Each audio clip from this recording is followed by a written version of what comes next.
Welcome to Sam's Russian Adventures. I'm Sam, an English guy living in Vladimir in Russia, and today I'm going to talk about why I'm scared to travel to the UK. There's a few reasons why. Some of them you can probably guess yourself.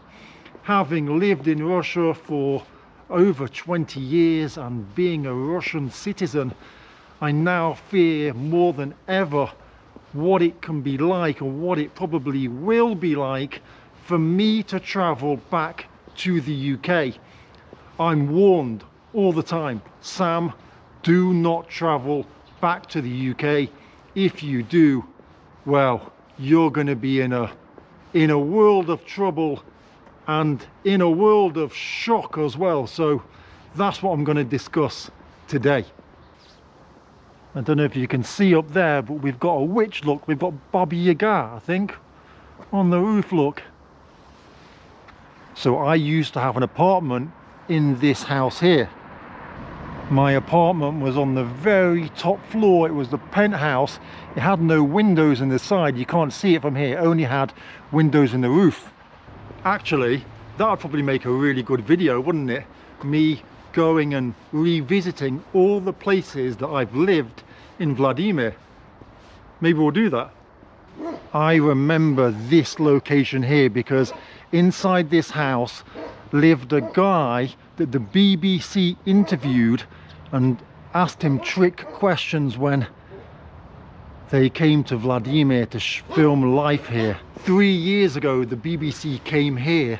They found a man who lived in this house cleaning the snow outside, and they asked him kind of misleading questions about Russia being able to influence other countries, kind of like policy.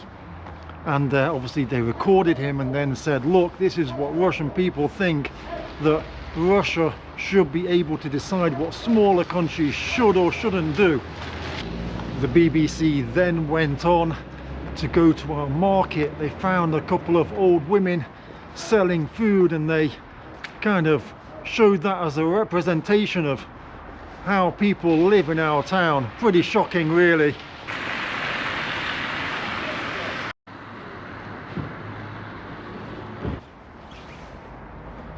Nice house, eh? So the first reason that I'm scared to travel back to the UK is, of course, being detained, interrogated and possibly arrested upon arrival. Now, this is nothing new. I've been detained when I go to the UK before.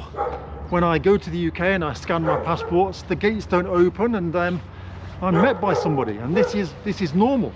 And so it's just something that I've gotten used to now. I'll travel to the UK and I'll understand that it's just a process that you go through, because I live in a country that the UK don't, well, like very much. And so therefore there's somebody who has the job of interviewing everybody that travels from here. And I'm probably now already on a list. But obviously I haven't been back to the UK for almost 5 years now, since COVID.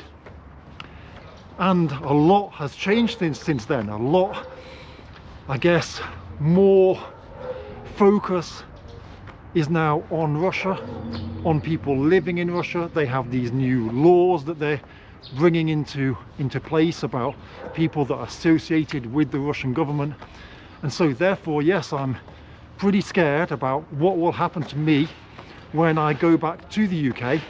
And it's pretty crazy that that's the world we live in right now, but that is the reality. And as much as I really want to go back and see my friends and my family, I'm scared as to what the consequences might be for a person who simply has got no ties with anyone. But I guess it's up to them as to how they decide that I'm well, I guess a dangerous person, or am I just an average Joe? This guy's been struggling to get out for ages. Is he going to get out? Do you want me to stand in the road, mate? I'll stand in the road for you.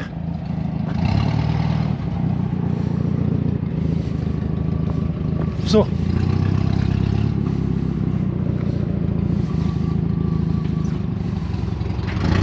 so the second reason that I'm scared to go to the UK is because of how much woke culture has changed. And it's really weird to see the amount of people in the UK that are getting into trouble for doing something that would have been considered completely normal when I was growing up. But now, if you say something, you have the ability to offend, even if your goal was not to offend. I say that though, the woke culture in the UK has become its own monster. What started out with political correctness, which is really good, I think, in the sense that it makes things fair. It makes, well, I guess the goal was equality. I think it must have been really difficult for certain races and nationalities growing up, and people who have of different sizes, right? I'm a tall person. I used to get called lanky bastard all the time. Like, lanky bastard was a term that people would say to me on a daily basis. I'll probably hear that 5 or 10 times a day. If I was going to go out in the day for a whole day, walking around and then going to a bar, possibly up to 50 times a day, I could get called different names for being a tall person. Now, I think that probably in the UK that doesn't happen anymore. But I guess it used to happen a lot for people that were overweight, that people who were disabled, people that had disabilities, people of different colour, nationalities, races and religions. And so in that sense, I think that equality, political correctness and also woke culture was created to solve this problem. I wonder if there's a way out. Is this going to take me out? But what it has in fact done is created a monster that's now out of control. Yes, you cannot offend people by calling them names, it's wrong. However, if you have an opinion, just an opinion that is different from the mainstream opinion, then you could be in a world of trouble. I'm going to tell you about a situation that happened to me when I was last back in the UK. And I talk to my mates about this kind of stuff all the time, and it's actually quite interesting because most of my mates are Indian, Pakistani and black, right? And so they can actually get away with a lot more because they can say and do things, and they are not very political correct amongst themselves at all. And they laugh and joke about how they cannot say the kind of things that they say to each other to typical everyday white people because yeah, it's just like a complete taboo. But when I was last in the UK, I went to a bar. It was my friend's 40th birthday party, and went to a bar. They were playing 80s music. On came Queen. Now obviously everybody knows Queen, the group, Freddie Mercury. The Freddie Mercury film was really popular at that time in Russia when I went back, and so I simply asked one person a question: what do you think, in the 80s, at the height of Queen's fame, do you think that people knew Freddie Mercury was gay? That's all. I was insulted as being this anti-homophobe guy that hates gays because he's from Russia. People were coming up to me and telling me that, you know, I'm saying awful things about people. I'm like, what are you talking about? This didn't happen. But basically, I was kicked out of the party for daring to simply ask an old schoolmate a question as to what he thought about people's views were back in the 80s. And so this is where woke culture has gone way too far, because you can get yourself into trouble for not doing anything wrong, just for saying something that somebody might consider to be in some way somehow twisted into something that is offensive, and that is enough to get you into trouble. And my mentality, I still have the mindset of somebody that was a kid in the 80s and grew up in the 90s. I say things how they are, right? Because in Russia you say things how they are, and of course in Russia we don't have woke culture. There's like a secret subculture going on in the world right now, and that is the memes that we send each other on Instagram, on Facebook, on WhatsApp and on Telegram. The kind of memes that we send each other are the kind of things that you're not allowed to openly say in public.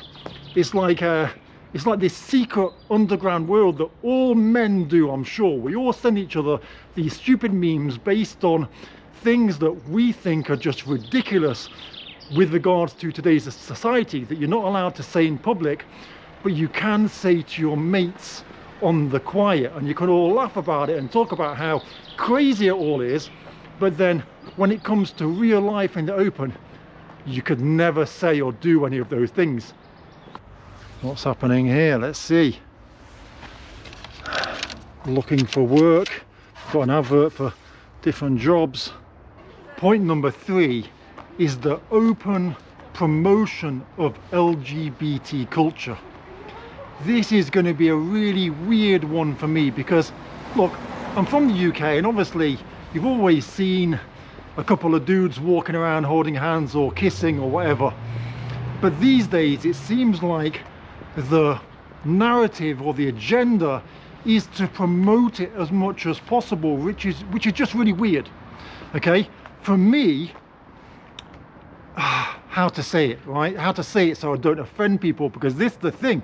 In the UK, you're not even allowed to have an opinion about this, because you've just got to have the opinion. So I've got nothing against anyone. People can do whatever they want, but I don't want to know about it.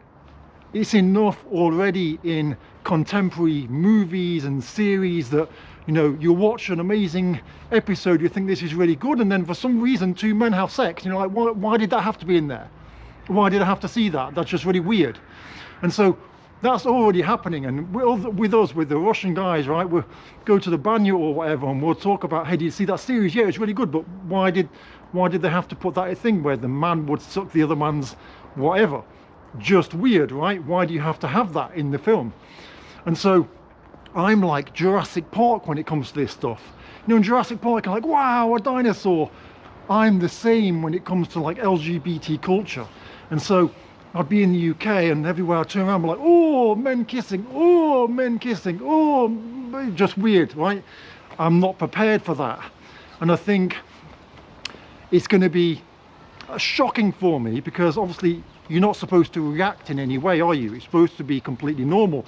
And it's fine for people to have relationships with anyone they want. But I think that kind of in-your-face promotion of the whole LGBT culture, and then of course all the different kind of things that people identify as, and the different kind of ways that they, you know, he, them, him, her, all that kind of stuff. Like, I'm not ready for that. I'm not prepared. I'm not educated enough. It's going to be a real shock for me. People say that it's really changed, and you know, 5 years ago, has it changed that much? It seems like the agenda is to promote it as much as possible, and there seems to be like rainbow flags everywhere. Obviously in Russia you do not see the promotion of LGBT culture at all, and so I'm a bit worried about it. I'm more worried about my reaction and about offending people, because if I'm on the bus and there's a couple of dudes sitting next to me kissing, for me that's a bit weird. And so I don't want to offend anyone, because yeah, for me just seeing it happen in a film is weird. It's weird enough. And so obviously I try not in any way to offend anyone, right? But perhaps my face might show something, show some sort of shock reaction or something, and I obviously don't want to get myself in trouble, and at the same time I don't want to offend other people who have got the right to do whatever they want. I feel that everybody has the right to do what they want behind closed doors, and I don't think it should be publicly publicised.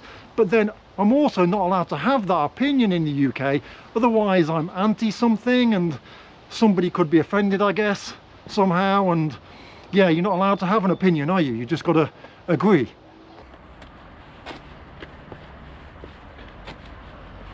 The next thing that I'm really not prepared for is everybody says the UK has become a complete shithole. Now, I don't know if that's the truth or not. I don't know if that's something that they're aware of, maybe if they travel to different places and then come back to the UK. I'm scared about this, I'm worried about this. Obviously, the whole virus thing affected a lot of businesses. People say that in the city centres, a lot of the shops are closed down, they're boarded up. There is a lot of rubbish, litter all over the floor.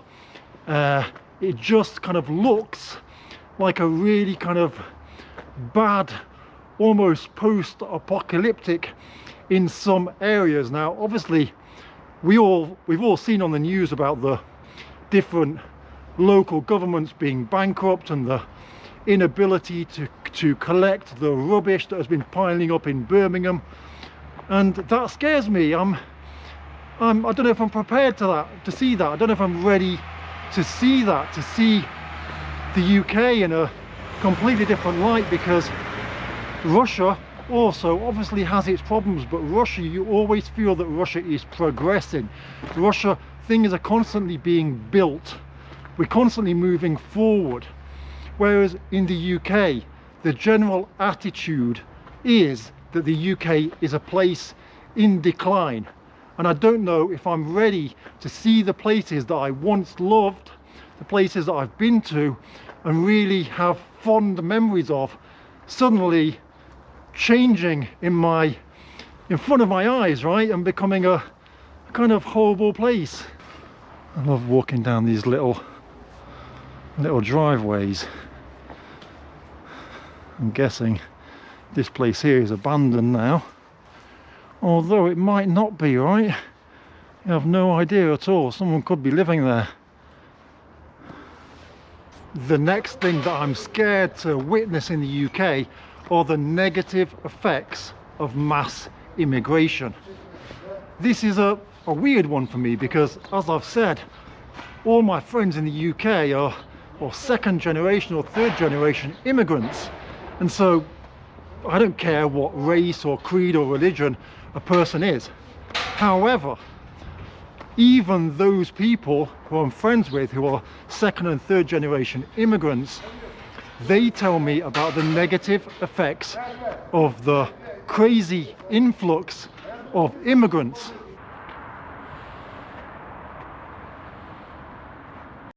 And I think it is based on the type of immigrants possibly that maybe came to the UK before, or maybe the mentality, the mindset of those people.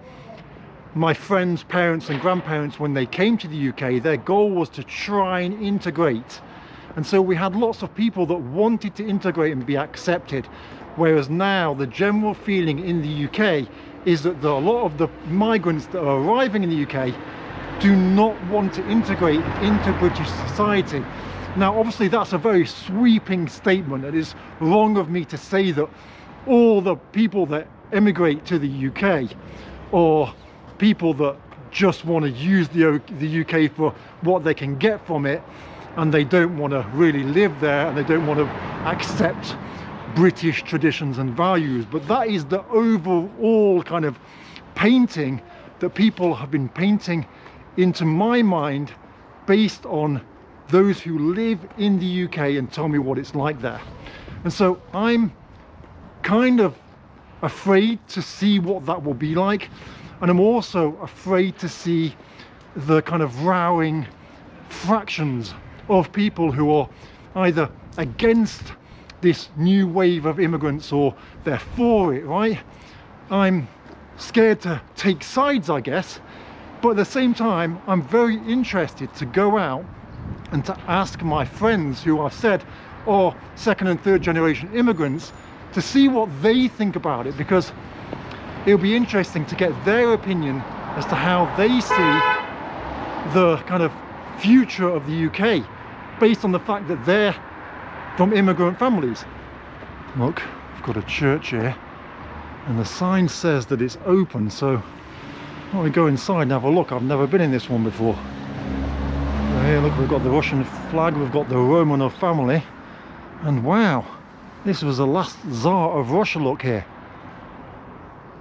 Let's see if we can go inside, see if they'll allow us to film. You never know, they might allow. Oh, it's locked.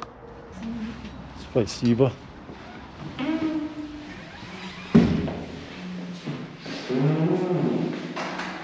very dark. Спасибо.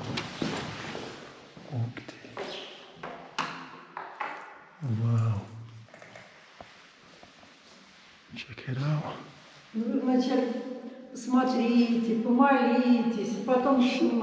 So the lady didn't want me to film, she wanted me to pray. And she was a really nice lady, okay, really nice lady, but there's something about the Russian Orthodox churches. They always want to try and convert you. And I said, I was a Protestant, Church of England. She was like, no, that's the wrong religion. And I don't know if we have that in the UK. Do we have that? If you go to a Catholic and you say you're Protestant, do they try and convince you that Catholicism is the real one and Church of England is the wrong one? Or does that happen? Let me know. And then the final thing that I'm worried about is England not being the same as I remember it, because things change.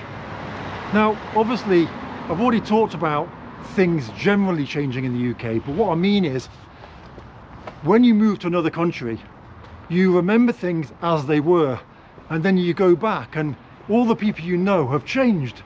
They've all maybe moved forward in lives, gone in a different direction to what you thought. When I left the UK and moved to Russia, I had in my mind as to what it was like in the UK, and then you come to Russia, and when you go back, you kind of expect everything to stay the same. But of course it doesn't.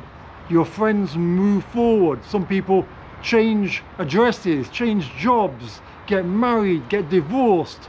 So much changes, and you go back and you expect to call all your friends and everything to be as it was, but it never is that way. And that's one of the really strange things, that you go back and you go back to a place that you don't really recognize and you don't feel at home anymore. All the memories you have are kind of based on nostalgia. You remember your favorite foods nostalgically, you remember the places you'd gone to with your friends and family. A lot of those places no longer even exist. And so it's really weird. The one thing that I'm scared of more than anything is when my parents die and I go back to the UK and I've got nowhere to go back to. It's weird, right? Now I get to go back and stay in my parents' house, in the same house that I grew up in. And so I get to stay in my old bedroom. But there'll come a stage where I won't be able to go back to my old bedroom anymore, and where will I go to? Will I even go to the UK? Will there be any point? My best friends now live in different addresses.